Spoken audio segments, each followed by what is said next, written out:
Buenas noches. Hoy vamos a platicar de uno de los casos más sonados que han existido a lo largo de la historia de la ciudad de Jalapa. Es el exorcismo al interior de un hospital. Esto fue en noviembre de 1994 en el Centro de Especialidades Médicas, mejor conocido como el CEM, el cual se ubica en la avenida Ruiz Cortines.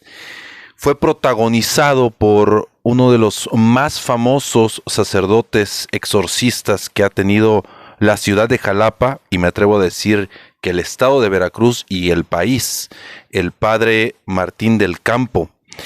Miren, él anotaba en un cuaderno sus actividades, todas las acciones que él realizaba, y de aquí se desprende esta narración que también hace Rafael González, autor del libro Yo soy el Padre Martín. Todo comenzó cuando la mamá de una enfermera en aquellos días lo fue a buscar, pues una mujer que venía de la cuenca del Papaloapan tenía manifestaciones raras. Los médicos de plano no sabían qué es lo que estaba sucediendo. ¿Qué pasaba? Decían que eran manifestaciones diabólicas.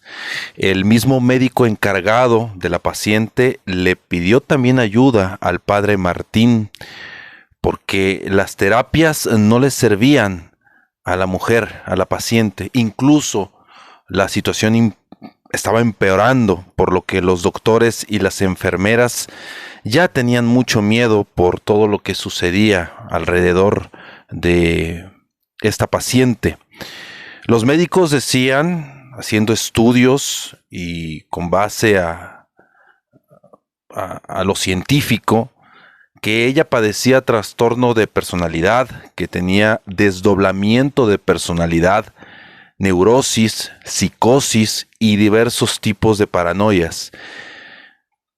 Por otra parte, se supo que ella no estaba bautizada y que en su familia había practicantes de magia negra.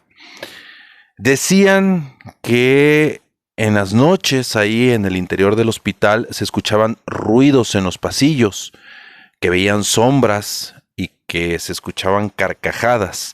Sabemos que en los hospitales pues son a veces cosas cotidianas, pero en esos días ya la situación era realmente insostenible.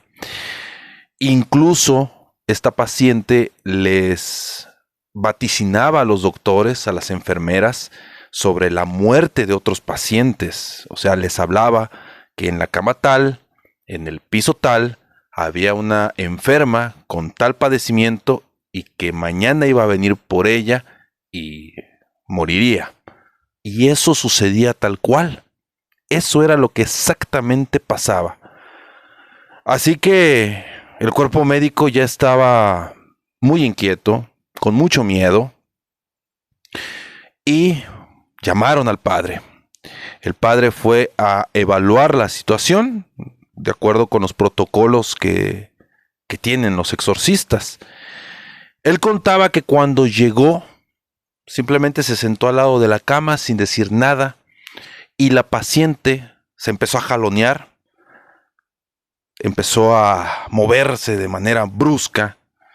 Ya era una paciente que tenía afectaciones en el tema físico, tenía anemia, no comía, no tomaba agua, todo lo rechazaba. Entonces, la salud de la paciente eran muy deteriorada, estaba muy deteriorada. El padre siempre traía consigo 2 botellas con agua. Una estaba sin bendecir y la otra tenía agua bendita. Esto era para hacer pruebas. Primero le aventó el agua normal y la paciente, esta mujer, ni se inmutó, se quedó como si nada. Luego abrió la botella con agua bendita y le echó unas gotas de agua bendita en la cara.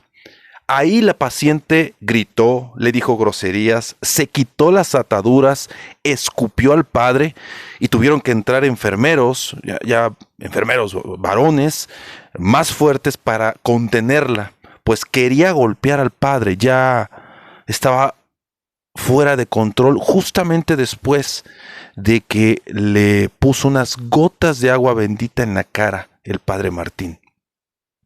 De esta manera, ahí tomó la decisión el padre Martín de prepararse, de que era algo grave, de que era necesario hacer el exorcismo. Se preparó y al tercer día regresó ya listo para hacer todo el procedimiento. Cuando el padre se dirigía al cuarto del hospital donde estaba la paciente, cuando él iba caminando en los pasillos, la enfermera que estaba ahí dentro escuchó cuando la paciente empezó a reírse y a hablar con una voz muy distorsionada y decía, ya viene el Martín, ja, ja, ja, ja, ja. De forma totalmente burlesca y tenebrosa. Decían que las risas eran inconexas. El padre contó que de forma mental empezó a rezar en latín, pero pues, se equivocó en la pronunciación y la mujer, con voz burlona y ronca, le dijo, pendejo, siquiera apréndetela bien, así no me harás nada. Ja, ja, ja, ja. Imagínense ustedes, él hizo una oración en latín en su mente y ella le respondió así, de esa manera. Ya después de más de 2 horas de luchar contra el mal, la mujer pudo ser liberada y regresó a su casa. Decían que vivió muchos años en tranquilidad, que fue bautizada, ella misma aceptó ser bautizada. Y bueno, en el hospital, el personal médico decidió colocar una cruz que duró muchos años en una de las escaleras del hospital. La cruz que mucha gente pudo observar al interior del SEM o de este hospital en la ciudad de Jalapa, Veracruz. Sabrán que se trató por esa situación que se vivió allá en noviembre de 1994 con el padre Martín del Campo, un exorcista muy notable, muy famoso y que tuvo muchísimos casos, pero este particularmente fue de los que más han sonado a lo largo de los años.